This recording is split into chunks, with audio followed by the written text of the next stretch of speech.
सीमांचल सहित संपूर्ण बिहार में बिन मौसम बारिश और बाढ़ से धान की फसल पूरी तरह क्षतिग्रस्त हो चुकी है।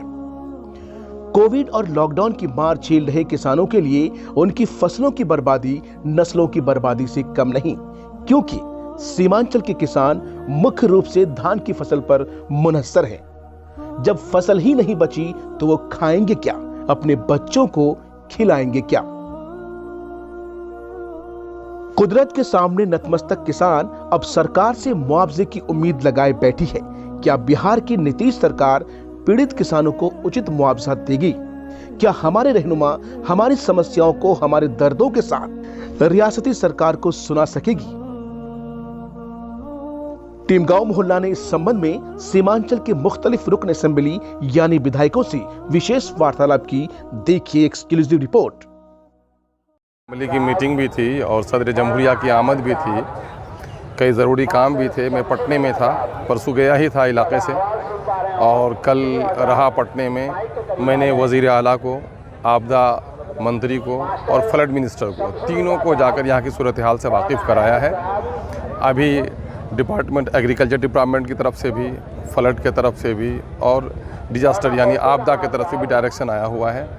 एक तो ये है कि हुकूमत ऐसे वक्त में मगरमच्छ के आंसू तो बहाती है, लेकिन सीमांचल के लोगों के साथ बड़ी बेइंसाफ़ी करती है। बेवक्त की बारिश ने यहाँ करोड़ों के इमलाक को तबाह किए हैं। नदियों के किनारे बसे हुए सैकड़ों घर तबाह हो गए हैं और किसानों की लगी हुई फसल, जो बड़ी अच्छी फसल थी अब की बार, वो फसल तबाह हो गई है।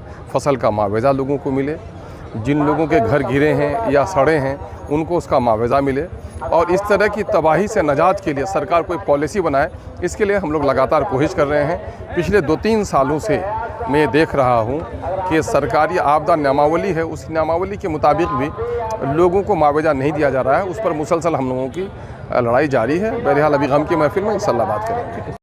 प्रशासन से बात हुई है, डीएम साहब से बात हुई है और टीम भी उन्होंने गठित कर दी है। वो सब सर्वे कर रहे हैं कहाँ किन इलाकों में क्षति हुई है, उसका मुआवजा लोगों को मिलेगा। निश्चित रूप से जब लगातार बारिश हो रही थी 19 अक्टूबर को सबसे पहले मैं ही ने पत्र के माध्यम से, फ़ोन के माध्यम से माननीय मुख्यमंत्री नीतीश कुमार से किशनगंज, अररिया, पूर्णिया, कटिहार, जो पूर्णिया प्रमंडल के 4 ज़िले हैं, जो फसलों की तबाही हुई थी। 19 तारीख तक कोई सैलाब नहीं था, लेकिन तेज़ हवा और लगातार बारिश से धान, केला और हरी सब्जियों के फसल को बहुत नुकसान पहुंचा था। और उस पर जो है कार्रवाई करते हुए 20 तारीख को जो है सरकार ने जो चिट्ठी सभी जिला पदाधिकारियों को दिया है कि उससे पंचायतवार रिपोर्ट मांगा गया है कि जो किस पंचायत में किस फसल की क्षति हुई है। उस रिपोर्ट के आकलन के बाद तब सरकार जो है एक साइट खोलेगा, उसमें ऑनलाइन किसानों से आवेदन मांगा जाएगा और तत्पश्चात जिनकी जितनी क्षति हुई है उनकी क्षति की भरपाई की जाएगी। यही अब तक की बात है। और बाद में जब लगातार बारिश से 20 तारीख को सैलाब जैसे हालात हो गए, नदियों के किनारे वाले कई गांव, सड़कें टूट गई, गाँव में घरों में लोगों के पानी घुस गया। उसका भी जो है आकलन जो है अंचल अधिकारी जो हर प्रखंड में है उसके स्तर से किया जा रहा है। उनको भी जो है जो भी नुकसान हुआ है घरों को, उसको भी भरपाई होनी चाहिए। राष्ट्रपति के कार्यक्रम में आपके नहीं जाने को किस तरह से देखेंगे? नहीं, राष्ट्रपति के कार्यक्रम में सारे माननीय विधायक, विधान पार्षद, जितने पूर्व विधायक, विधान पार्षद, सबको निमंत्रण था और मुझे भी था, मुझे भी जाना था। लेकिन जब हालात बिगड़ गए 19 तारीख को, तो मैंने मुनासिब समझा कि अभी क्षेत्र में ही रहूं, इसलिए मैं पटना जो है राष्ट्रपति के जो कार्यक्रम में जो बिहार विधानसभा का शताब्दी 100 साल पूरा हुआ है उसमें प्रोग्राम था, मैं नहीं जा पाया। ये किसान खास करके इस उम्मीद पे हैं कि आप सरकार से उन्हें मुआवजा दिलाने की पहल करेंगे, तो अब तक एक विधायक के तौर पर आपकी तरफ से क्या कदम? देखिए, हम जब परसों सुबह जा रहे थे उस वक्त बाढ़ का पानी हमारे तरफ नहीं आया था। जब मैं चरघड़िया पुल पास किया, देखा कि वहाँ पर नदी में पानी बहुत तेज़ी से है। चरघड़िया से आगे जाकर मैंने रोका भी वहाँ पर और स्थिति देखा रोड का, चूँकि रोड के सट करके वहाँ पर जा रहा है। देखिए कि काफ़ी बहुत यहाँ पर दिक्कत वाली बात है। फिर वहाँ पर देखने के बाद हम लोगों ने पटना का रुख अख्तियार किया और पटना में मुश्किल से अपना प्रोग्राम अटेंड किया और कई मंत्रियों से जो भी मिला हम लोगों ने, और सबको अपना अपना बात, किसी को मुंह से और किसी को लिखित रूप से मैंने देने का काम किया और आश्वासन मिला है कि किसान, हमने कहा कि किसान के पास कुछ भी बचा हुआ नहीं है। हम लोगों के इलाके का किसान, हम लोग भी किसान के बच्चे हैं और हम लोग धान को काट करके रबी फसल हम लोग लगाते हैं और उसी धान को बेच करके उसको पैसा को लगाते हैं। आज मेरा धान भी अगर ख़त्म हो गया तो मेरे पास आने वाला जो तोरी वगैरह का खेती है, सरसों का, वो खेती हम लोग नहीं कर सकेंगे।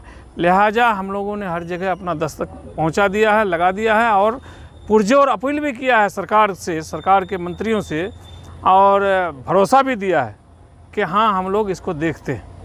ये काम हमने तो कल पूरे दिन रह करके ये सब काम को हम लोग किए हैं, फिर रात में हम लोग वापस आए घर और क्षेत्र का भ्रमण अभी शुरू से ही लगे हुए हैं। देखिए क्या होता है। हम लोगों ने तो डीएम साहब से भी बात की, डीएम साहब बोला कि हाँ इत्मीनान रखिए, हम लोग इस पर लगे हुए हैं और पटना में भी मंत्रियों से हमने बात किया। और चूँकि आज मुसीबत जो कुदरती तौर पर आ रही है, हमें इसे समझना चाहिए, हमें अपने आमाल पर समझना चाहिए कि इतनी बड़ी सैलाब आई है, इतने ज़्यादा फसल बर्बाद हुए हैं, लोगों के घरे टूट गए हैं, लोग रो रहे हैं। तो शासन, प्रशासन और सरकार से तो हमारी मांग है ही, साथ ही साथ हम लोगों से भी गुजारिश करते हैं मौदवाना कि हमें अपने आमाल को दुरुस्त करनी चाहिए, हमें अपने भाई के साथ अच्छे सलूक करने चाहिए, तो ऐसे मुसीबतों से हमें निजात पाएंगे। हमें अपने बिरादरान वतन से भी अच्छे सलूक और अच्छे अखलाक के साथ पेश आनी चाहिए। तो ऐसे मुसीबतों और ऐसे गमज़दा माहौल से बचने के लिए हमें अल्लाह की तरफ रुजू करना चाहिए अपने आप को। इंशाअल्लाह ताला हमारी बचाव होगी। साथ ही साथ इतनी बड़ी नुकसान के लिए सरकार से हमारी मांग भी है कि सरकार फसल का जो मुआवजा है वो बेहतर से बेहतर दे, बल्कि 4 गुना मुआवजा दे। और जो लोगों के घरें जो तबाह हो गए, जो बर्बाद हो गए हैं, हमारा इलाका बहुत ही गरीब है, इसलिए सरकार हमारी जो लोगों को राहत पहुंचाए और जहां तक हो सके इनकी मदद की जाए।